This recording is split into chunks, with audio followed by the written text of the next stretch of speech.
Hi Taurus, welcome to the Untitled Tarot. My name is Lauren B. I'm going to do your spread this week with a combination of the Queen of the Moon Oracle and the Mystical Shaman Oracle. This is actually technically the third spread I've done for you, Taurus. I did a spread for you yesterday, felt a little off.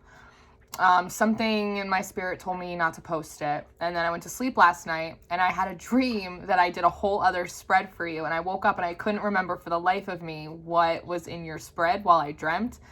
So I figured that it meant that I had to pull out a new reading for you today. So technically this is the third reading I've done for you. And you know, I'm not too proud to say that it feels a little bit above my head. It feels a little bit above my pay grade, some of the messages that are coming in here, but I'm going to do the best that I can. There's an energy of things like circling back around for you between your last birthday, probably in May. May's about Taurus season, and moving into this coming May.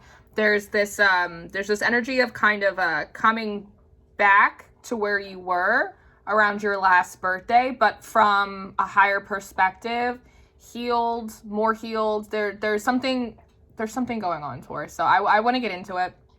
Father God, thank you for bringing us here for these messages today. I ask that you bless and you cover these cards and give me wisdom, clarity, and discernment to deliver them accurately. We love you. We praise you always to the utmost high. In Jesus' name we pray. Amen. Amen, Taurus. So my little baby bulls, the first card that we have out for you is card number 12, Boundaries.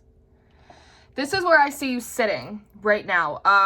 You feel a little frozen in time, maybe not in terms of your actual environment, but in terms of emotionally, mentally, spiritually, you feel a little frozen in time. The thing that stuck out to me is that you're naked inside of this little bubble that you have, right?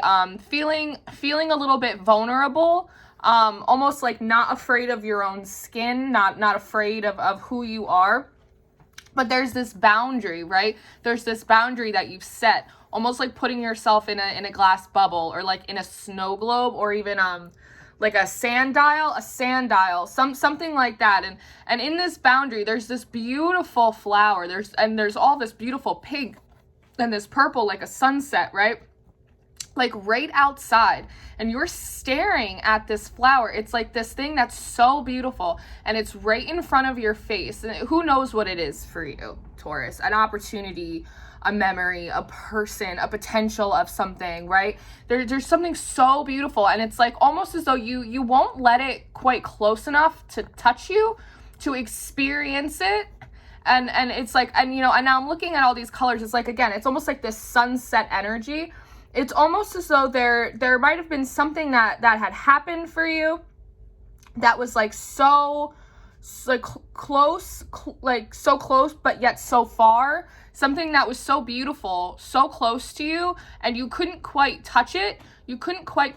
And so instead of grabbing it or moving forward from it, it's almost like you in almost maybe a feeling of like helplessness. Maybe that's what the nakedness, like the vulnerability is. You've kind of frozen yourself like forever in this moment of just admiring this thing that like maybe you couldn't quite have. It's so interesting to me. And then we move on, and 12 breaks down to a 3, and the numbers seem really important. I'm not really sure what they mean, but the numbers seem really important in your reading today. And then we move into this serpent card number 46. So 3 and then 10, right? It's like work. 3s also represent like our alignment, like body, mind, and soul. Alignment, and then the endings. We have this serpent card. And, you know, I was really stuck on this card for a while. I sat here with it. And serpents, snakes, they usually represent like death and rebirth, right? Even maybe let's talk about Scorpio season, say October, right? But the longer I looked at it, the more I realized that this card actually mirrored you very well, right? See how it's like this sort of moon here, and then there's this moon here, and you have this bubble, this orb around you, and then there's this bubble, there's this orb right here, and there's almost like this flower, like this little thing, right? Almost like with wings on it, and then it's right here as well. It's like this mirroring. Again, it's almost like, because it's a two-headed snake, right? The death and then the rebirth. Almost, again, kind of freezing yourself like death process, the ending of something, I guess, again, like the sunset of a situation or of a relationship or an aspect of yourself, kind of freezing yourself in that moment, right? With the rebirth, like right outside of you, it's right outside of you, kind of closer to the moon, closer like in the sense of not knowing what it means for you, right? Moons represent things that are hidden, things that aren't readily clear or obvious to us at the same time. But like in the middle, pardon me, I'm sorry.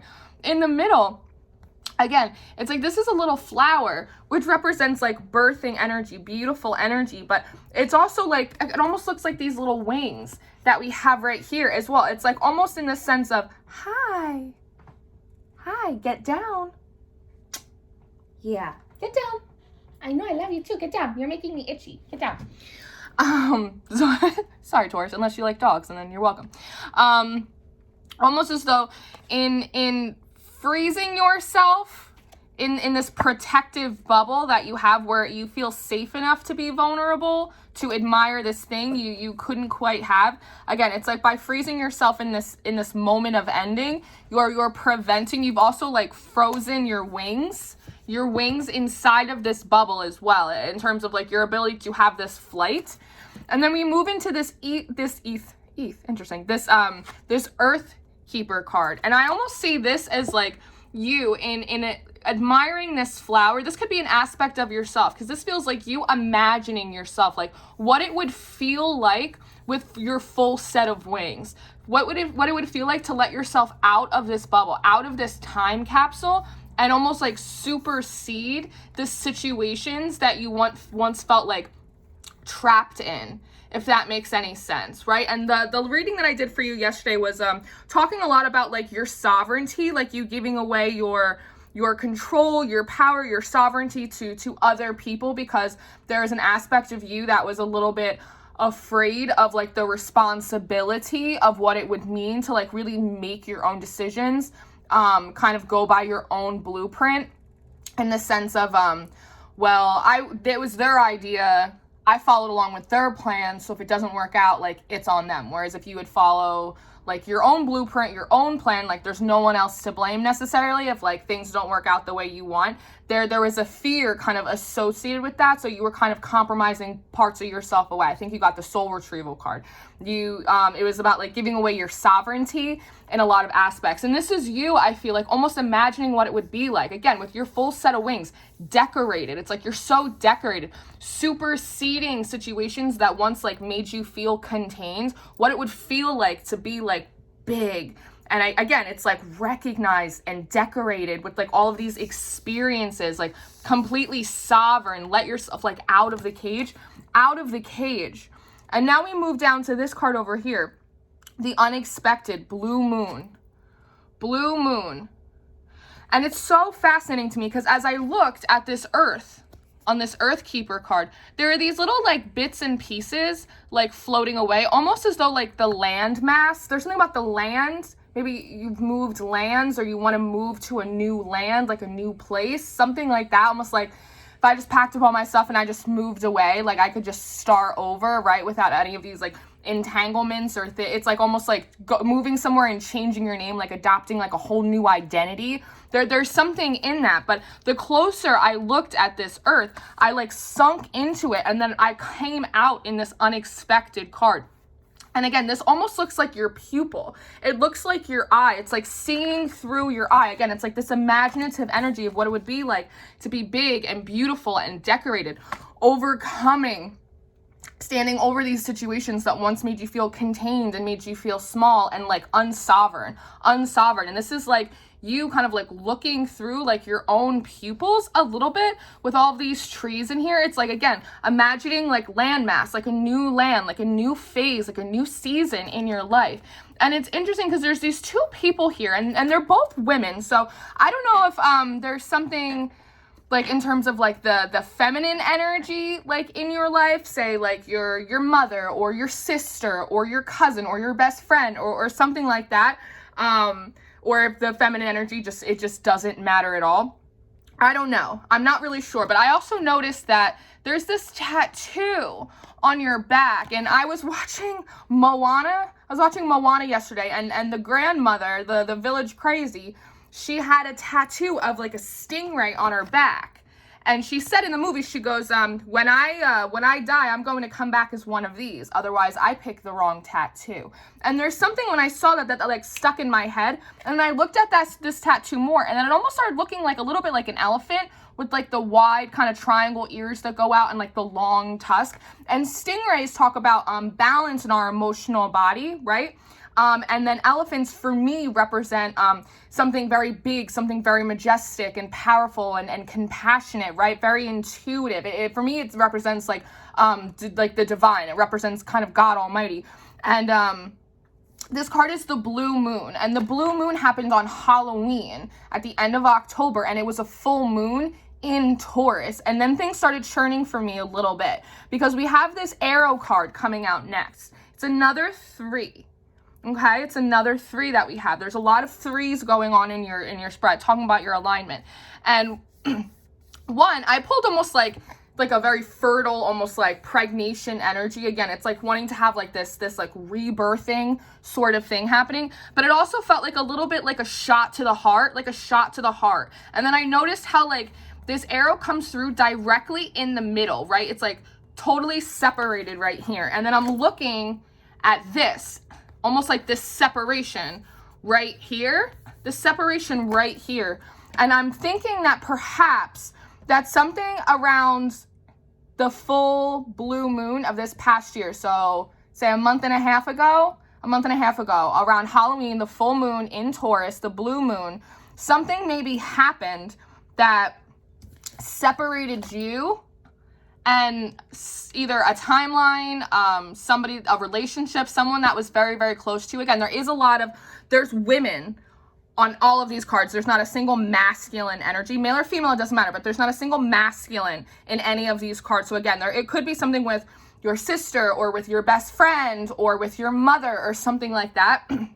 That's something around October, right? Kind of came in and like created like a separation in, again, like almost like a fantasy or like a dream that you had, or like the idea of like what your life would look like with this person, right? And I'm almost thinking of in Practical Magic, that movie Practical Magic. I love that movie. Me and my sister, we love that movie. She's a Taurus. And there's a line in it, and Nicole Kidman looks at Sandra Bullock, and she goes, it's just going to be you and me one day, these 2 bitter old ladies with all these cats, right? And my sister and I, we talk about, like, when we're old and our husbands are dead, and, like, we just get to live in, like, a big house and just be, like, drunk on the porch. And, like, it's almost like something like that. Like, maybe you had a dream with, like, your best friend, like, we're going to get out of here, and we're going to go move to California, and we're going to go do that, right? And it's like something came in October maybe, and like separated the 2 of you, even if it's not that situation, from like a dream or a plan that you had for yourself. Maybe you had a plan that you were like going to go move, you were going to go off to school, like you were going to go do this, you were going to do that. Again, with this fertile energy, maybe you found out that you were pregnant, right? And now you couldn't go and do the thing that you wanted to do, right? Leaving you in sort of this vulnerable state, like so close yet so far from this like beautiful idea that you had, right? Kind of stuck in almost like, again, frozen in this death moment, almost not being able to process the fact that whatever that was for you, like, hadn't come to fruition or wasn't going to come to fruition, but at the same time also preventing you from gaining your full set of wings to fully move into the rebirth of a new season for yourself. And so you're just kind of, again, imagining if that situation hadn't happened, or how you could deal with this situation better by having that full flight, being able to supersede the problems, the challenges in your day-to-day. There's something in that. And then we will move back to, again, it's like this mirroring, this repeating. We come to the coyote. Now, this is the divine trickster sort of energy. And what I also notice is this orb behind the coyote It looks almost a little bit like this, right? This is divine detours, divine intervention. God's hand sort of at play in your life, right? And I always note that that coyote is so cute, right? It's something that it's like, almost looks like really lovable. It's like when the dog jumps up and I'm like, you're so cute, I love you so much, but like, get out of here. It's a little bit like that, right? It's like, almost like you can't be mad at God, like you can't be mad at the universe, right? When it does stuff, because like, where does that get you? It's a little bit like that, again, it's like this coyote, this divine trickster energy sort of came in and created this separation. Because again, it's like these two even halves between you and someone else, or you. Perhaps the other feminine energy represents like the rebirth in, again, a new place, a new city, a new version of yourself, like this dream that you had that was like so close, but like you couldn't quite touch it. And the fact of that, again, left you so vulnerable that you've just kind of, again, closeted yourself off in this. And these cards are both card number 12, which breaks down to a 3. Again, talking about your alignment. It's almost like an imposed imprisonment.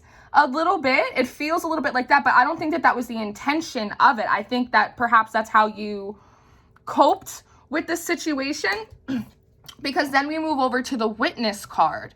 And I feel as though there was something about what was you in wherever you were. Say, I'm going to jump ahead. I'm going to move back.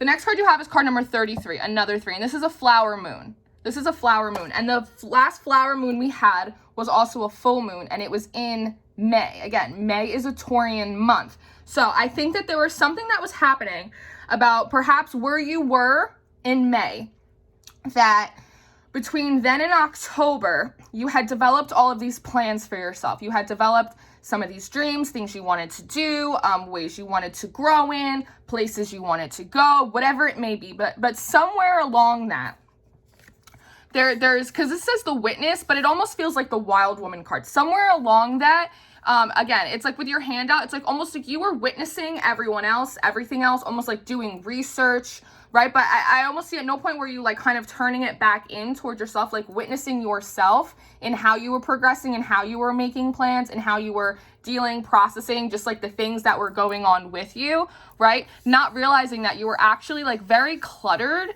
There was a lot of clutter around you. There was like, see your antlers are supposed to be like beautiful, and they're supposed to stand out. They're supposed to be like a statement piece, almost like this headdress on you up here, supposed to be like a statement piece, but instead there's like you can barely see them because there's all of these things like hanging off of them, right? There's like a feather and there's a twig and it's almost like I see you almost using it as like a coat rack, almost as like I see you like putting keys or something on it. It's like, it's a really weird energy. It's like whatever you were supposed to lead with, it ended up getting like kind of cluttered. And I think the coyote, your divine team kind of noticed this and kind of created this like intentional separation between you and some of these people or your plans, or again, this like other world, this other phase that you were seeing for yourself.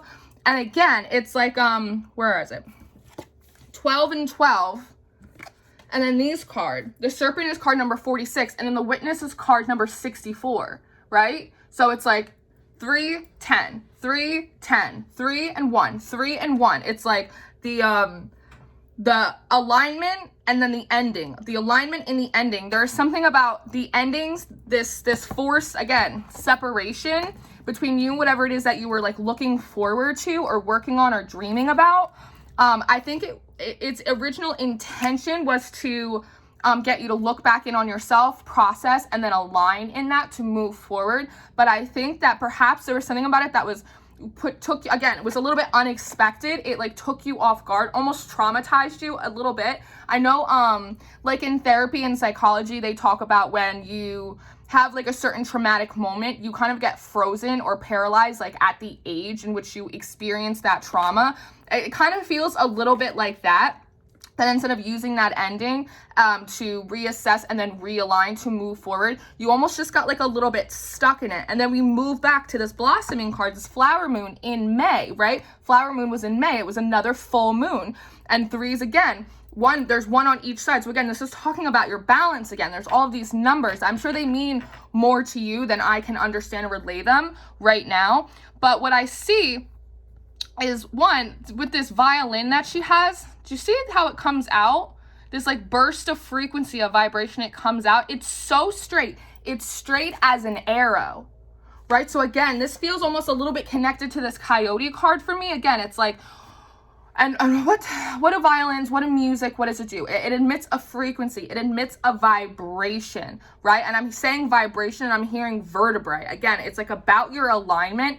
And it's also about like your frequency, like what you're putting out energetically, right? Because what we put out, we always get back. It's just the law of the universe, right? That's part of balance.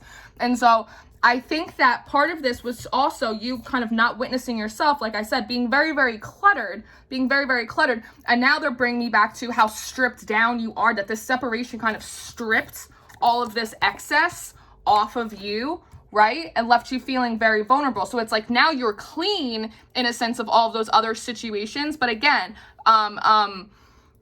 frozen, separated from the new that wants to come in for you. And the card that we have after this blossoming is the moon.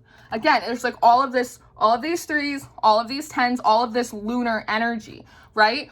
And see how it, again, it's straight as an arrow to kind of this frequency to like kind of cut through the static, cut through all the static. And then I look at this moon card and it's talking about your cycles, the cycles in which you've been through in your life that perhaps you started working on in May during your birthday month, but then through the process ended up getting very, very cluttered. And so whatever plans, whatever relationships, whatever goals, whatever new cycle or season that you were like dreaming about, it's almost as though it wasn't going to go the way you had originally intended because you had all of this static around you. So this coyote comes in to kind of pop this frequency in through you, right? To break up that static, change the tone. There's a lot about the tone as well, to change the tone.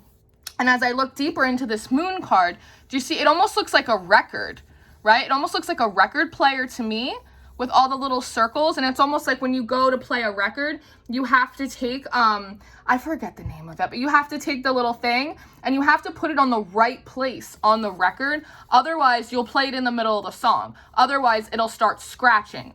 Right? It's like, again, trying to help you through your own cycles of your energy to kind of get the right tone, to kind of get the right flow, to kind of get the right melody. And there's like this little sliver of a moon in your dress, right? That it's almost like you have to find the right tone. So it's like the right portion of the moon kind of comes and like connects to you and creates like a wholeness.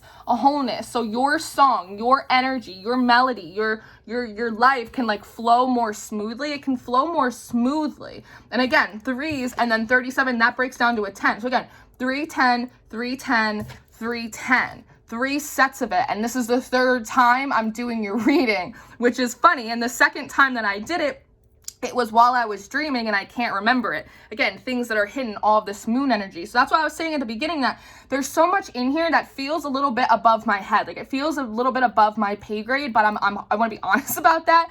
Again, I'm not too proud to say that, but I'm also hoping that it's somewhere in here, something kind of clicks over for you as well. But the beautiful thing is now after this moon card, we move into card number 22, right? So we're getting off the threes and we're getting off the ones. We move into the twos, and this is the card of wisdom, right? We're meeting in the middle now between the 1 and the 3. 2, and not just 1, but 2. 2 twos. Again, it's like all this doubling up. It's like almost like a do-over. It's like you're reading today. It's like a do-over from yesterday. And then I always say that this card reminds me a little bit of like the 6 of Swords cards, because she's in a boat and there's all of these books which represents like logic and wisdom and clarity and research and all of these things, right? Almost like all your soul lessons, the story of your life, your Akashic records, whatever it is for you, right? Kind of getting this higher perspective, trying to understand the things, right, that you don't understand with this moon. But the way you're pointing out at these stars too, it's almost like Aquarian energy, like trying to understand why your dreams are your dreams, why you want to do the things that you want to do, why you're drawn to the people that you're drawn to, the experiences. What are you deciding consciously? What is just like these soul urges that it's like your higher self just like leading you along with like a little carrot, trying to get you to learn these things, kind of like in this boat. And there's also something about you consistently trying to almost like come up with these like get out of jail free cards or like these game plans. Again, it's like moving to calmer waters, like well, I'll just imagine a world with this person, or I'll just imagine a world where I move away and I change my name, or I do this, or I'll just imagine a life. What if I did this? It's like a little bit like that. Again, always trying to witness everything outside of you. Again, like scratchy, scratchy, scratchy, scratchy. Instead of kind of like coming back to like the center of the things about yourself that you don't understand, why you do the things that you do, and gaining the wisdom about that. 22, a master number, mastering yourself. Again, that to not actually have to supersede the situations that made you small, but in actuality become like supersede the things about yourself that you don't understand by learning about it more. So again, it feels like a process that started for you in May, and then it kind of it really like picked up. It got separated. There was this thing that happened in October. But then after this wisdom card, we move over to this growth, which is beautiful because this is the exact thing that it's been trying to get you to do. This coyote, this arrow, right? This unexpected, all of this stuff that's happening is been trying to work on your own personal growth, that instead of standing above the world or feeling trapped inside of your circumstances, you instead naturally, organically get to grow in front of it. And now that I'm looking, I didn't notice this before when I was staring, but this sliver of the moon looks like the other part that you need, right? It's so beautiful. And then I noticed that this card is also card number 5, which represents the month of May. So again, it feels like it's like this do-over from where you started last May during Taurus season that kind of picked up during the blue moon, like started at the flower moon. It's like this process started for you during your birthday month, but also spiritually without you realizing, like there were other things at play. This coyote energy that was also at play that finally came to meet you. It's like this frequency also had to go through a lot of different moon cycles in order. Sorry, Taurus, my camera cut out. But yeah, like you had to go through all of these different moon cycles in which to kind of balance out this melody, this harmony for yourself. And then the last card that had come out for you was number 23, which was the giveaway, which 2 and 3 breaks down to a 5. So 55. So we moved off of the 3s and the 10s, or the 3s and the 1s, to the 2s and the 5s, which is balance and change, right? It's this change. And I think part of what this giving away is almost like giving away all of these moons, right? Because it almost feels like instead of giving away, it almost feels like it just should say like the takeaway. And instead you're taking the sun. It's like you're giving away these moons so that way you can receive the sun, which is illumination and clarity about what's actually been going on for you between your last birthday and then this coming May. So, Taurus, this is long. I'm sorry, but this is what I have for you. I hope that this was helpful for you. I'm going to pull some tarot cards, see if I can refine this out for you a little bit on the extended. That's going to be on the Patreon. Again, I hope I relayed this well for you, or I help connect some dots. I love you guys so much. Anything that you'll need from me will be in the description box. The extended will be on the Patreon. My social media links, my email, and the decks that I use will be in there as well. So until I see you next time, Taurus, stay prayed up, stay blessed, keep growing.